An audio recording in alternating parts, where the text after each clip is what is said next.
Hey guys, Josh from SoccerReviewsForYou.com bringing you my playtest review video of the new Nike Hypervenom Phinish version 2. Essentially what Nike has done, for those that don't know, is they've maintained all the same design elements of the current Hypervenom Phinish and the current Hypervenom Phantom 2, but reintroduced the first generation Hypervenom Phantom Nike Skin Upper, which is that very popular honeycomb mesh material. So in today's video, you guys are going to get a look at me kind of playing around in the shoes. We're going to talk performance, we're going to talk tech specs, the way these things fit and feel, and ultimately how this change in the upper has impacted the final product. Is it better or worse in comparison to the regular Finish, the regular Phantom 2, and how does it compare to the original Hypervenom Phantom 1? All of those will be answered in today's video. So with that being said, let's get right into the review.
So to start things off, let's talk about the comfort as well as how these things fit and feel on feet, because it is dramatically different from the original variation of the Finish and Phantom 2. So the main complaint that a lot of people had with the older variation of this shoe is that the Nike Skin Upper that those shoes had, whether it was the Finish or the Phantom 2, was just a lot firmer than the first generation Nike Skin Upper found on the Phantom 1. And that's really the main reason why so many people fell in love with that shoe and were really excited about the next generation. Now, because they scrapped that upper completely and reintroduced the original, essentially what you're getting with the Hypervenom Phinish version 2 is what the Hypervenom Phinish and what the Phantom 2 should have been in the first place, in my opinion, which is that same Nike Skin Upper with improvements in the overall fit, as well as the responsiveness and general structure that they've added to the upper. Now, in the case of the Finish, if you really liked the original Phantom 1,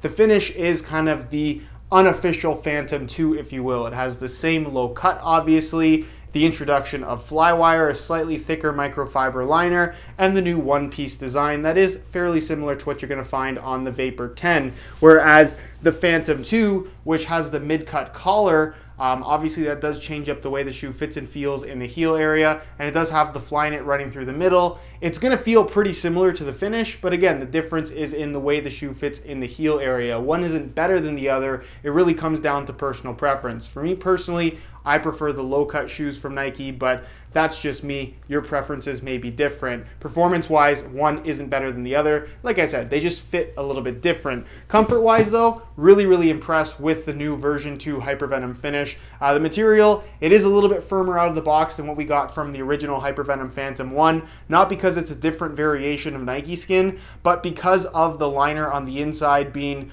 a little bit thicker. It's a microfiber material, but it doesn't have perforations and cutouts like we had on the original Phantom 1, which is partially why that shoe just lacked structure. It had a lot of rollover, and the upper would kind of stretch and move around on you when you were making quick cuts and changes of direction. You don't have that same issue with the new variation of the Phinish or the Phantom 2 because of that liner, as well as the Flywire cables, which I think are a great introduction. That Flywire really doesn't give. It doesn't cause any discomfort when you pull the laces tight, but it does do its job as far as holding your foot, locking it in place, as it does run from the base of the sole directly into the lacing system. And then of course you do have that one-piece design kind of taken from what you're going to find on the Nike Mercurial Vapor 10, and in all honesty, it works really well with this particular upper material. And I would say again, it is a nice improvement over what we got from the original Hypervenom Phantom 1. Break-in time was pretty minimal, never really had any issues with it. And as far as the overall fit of the shoe is concerned, it's pretty much the same as what we got from the original Phantom 1 as well. Because of the Flywire cables and the general reinforcement of the upper with that new liner, it's not going to have the same stretch as the original Phantom 1, but the shape out of the box is quite similar. It still will give ever so slightly as far as stretching is concerned, but for the most part, it still maintains that tighter fit, not quite as tight as what you get from the Mercurial line, but again, similar to what we got from the Phantom 1. They'll be suitable for most people as long as you don't mind a tighter fit overall. And as far as sizing is concerned, I wear my usual size 9 US here, and the fit and length was absolutely perfect. So if you are looking to order a pair for yourself, I would strongly recommend going true to size in order to achieve the best possible fit. One aspect of the original Nike Skin upper that some people are concerned about with Nike reintroducing it is the durability aspect of the shoe. With the Phantom 1, some people did struggle with problems in regards to the durability. And I think a lot of those problems that people had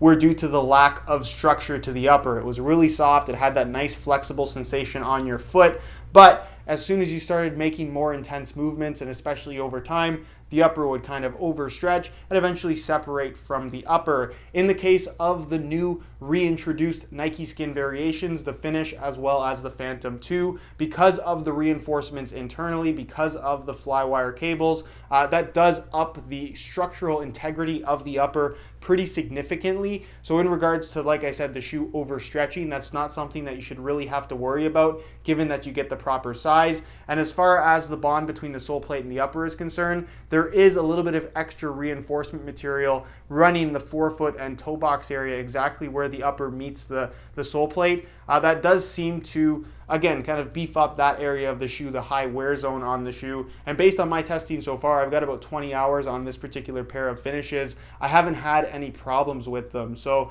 as far as durability is concerned, that's something that's pretty much impossible to predict with any shoe. But in comparison to the original Phantom 1, which is kind of the only thing you have to compare to this shoe, it definitely seems to be a lot more solid. As far as touch is concerned, I was really happy with the new Phinish and the Phantom 2 and the reintroduction of this first generation Nike Skin. The overall feel, especially once broken in, because at first it does feel a little bit stiffer because of the beefed up elements of the upper, it feels pretty much the same as what we got from the Phantom 1, which is a very good thing and exactly what people wanted, if you ask me. It's thin, but not too thin. It's a mesh-based material. That's why it has that honeycomb texturing, and then you have thin layers of polyurethane fused on top. Now, the mesh, because it is kind of a variation as far as thickness is concerned, it feels thin, but you also have that very slight amount of padding. It's difficult to explain, it's difficult to describe, but once you have it on your foot and you feel it, it's a really nice sensation that you pretty much can't get from anything else out there. And again, it's part of the reason why the Phantom 1 was so successful. So if you really like the overall feel of the Phantom 1, this next generation Hypervenom with the original upper is basically going to offer the same feel. As far as improvements go, the actual finish to the upper, the texturing is pretty much the same. It has that kind of slightly waxy finish like we had on the original Phantom, which I personally quite like. It's not really sticky, but it's not left completely slick either. If I had to compare it to anything, it's kind of like what you get from a Vapor 10, but with just a little bit more grip on the ball. It takes a little bit of getting used to depending on what your tolerance is for grippiness on your shoes, but I think for the most part you'll be able to get used to it pretty easily. And again, a nice improvement I would say is the one-piece construction. I really like that there aren't any overlapping materials. It makes for a nice seamless touch across the entire foot. While the tongue area isn't technically the same Nike Skin material as the rest of the upper, honestly it's not something that you notice when you're wearing the shoes. And unlike the original Phantom 1 with the offset tongue where it would kind of slide over to the side, because this is entirely one piece, there's nothing to really move around on you.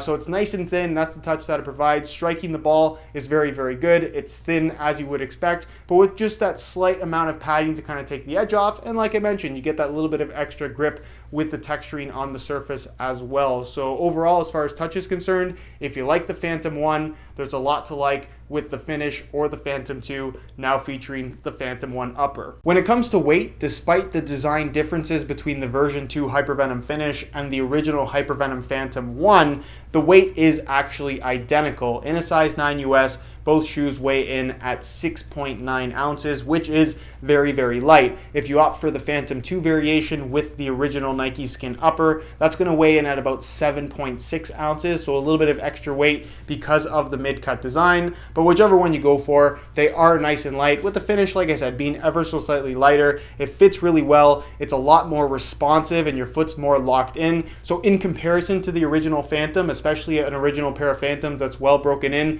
and has stretched out a little bit, this new variation of the Finish with the more structured upper just feels lighter in general, just because your foot's not sliding around on the inside. So if you're looking for a nice lightweight shoe, whether you opt for the Finish or Phantom 2 variation, you're definitely going to get that feeling. As far as the sole plate and stud pattern is concerned, that has not changed coming from the original variation of the Finish as well as the Phantom 2. It's actually the same on the Phantom 1 with just a slightly more flexible sole plate. So the sole plate is made from a glass nylon material that I would describe as being stiff in the right places and flexible in the right places. It'll feel a little bit firmer at first, but give it some time to break in and you get plenty of flexibility in the forefoot. So really no issues in regards to the sole plate. And as far as the stud pattern is concerned, it's basically what we've gotten from the Mercurials for the last little while, but with conical studs instead of bladed studs. So it's not quite as much bite when pushing off and digging in, but you still have that freedom to twist and pivot because of the rounded shape. So it's kind of a combination of a very modern aggressive stud pattern and a more traditional stud pattern that obviously would feature conical studs. Traction has never really been the downfall of the Hypervenom line. This is of course the firm ground variation. You guys can see the clips on screen where it does seem to grip the ground quite well. And again, it's not something that you really see too many complaints with. I don't mind the stud pattern at all. It gets the job done, and that's really the best way to describe it. For me, from a traction standpoint, the biggest improvement you're going to notice coming from the original Phantom 1, and this is, again, whether you buy the Phantom 2 or the Finish with the original Nike Skin upper, is just the general stability that it has on offer when compared to that Phantom 1, which, like I said, had a lot of rollover, had a lot of movement in the upper. The upper lacked structure, and you don't have that issue with this new variation. Introduction of the slightly more reinforced liner and the flywire cables, as well as the one-piece design, specifically on the Finish, makes for a very, very responsive sensation. I've worn both the new Finish and the new Phantom 2, and I will say if you want the most responsive feel from either of those two shoes, the Finish is the way to go just because of this one-piece construction. But still, the Phantom 2 with the new Nike Skin upper is also a very, very responsive shoe. And again, from a traction kind of stability standpoint, the responsiveness that the shoe has on offer, it is a huge improvement over the original Phantom 1, but while still maintaining the feel that everyone liked from that original shoe. Alright guys, that is it for my playtest review video of the version 2 Nike Hypervenom Finish. To sum up what I think of this shoe, this is really what the second generation of top-end Hypervenom should have been in the first place. You get the same fit and feel of that first generation Nike Skin upper that everyone loved about the Phantom 1, but it improves upon stability as well as general responsiveness in a major way. So essentially, it's the same shoe with better performance characteristics. So for me, an absolute improvement. And as far as which one is better, the Finish or the Phantom 2, it really is a personal preference thing. If you want something low cut, closer to the original Phantom 1, I'd recommend the Finish. Whereas if you prefer the mid-cut look and feel of the Phantom 2, then that's definitely the way to go. They're both very good shoes and you can't go wrong either way. If you're interested in a pair of these for yourself or the Phantom 2 in the new upper variation, be sure to check out the review pages on my website. They'll both be linked down below in the description of this video. On those pages, you will find buy it now links with exclusive SR4U coupon codes where you'll be able to pick them up below their normal retail price. If you guys do have any questions regarding this particular shoe, leave them down below in the comment section and I definitely will get an answer out to you. If you enjoyed today's video, found it helpful and informative, be sure to support it with a like. Subscribe if you haven't already for daily videos on all the latest and greatest soccer gear. You can find all my social media information linked in the description as well. And other than that, guys, hope you enjoyed today's video. And as always, thanks for watching.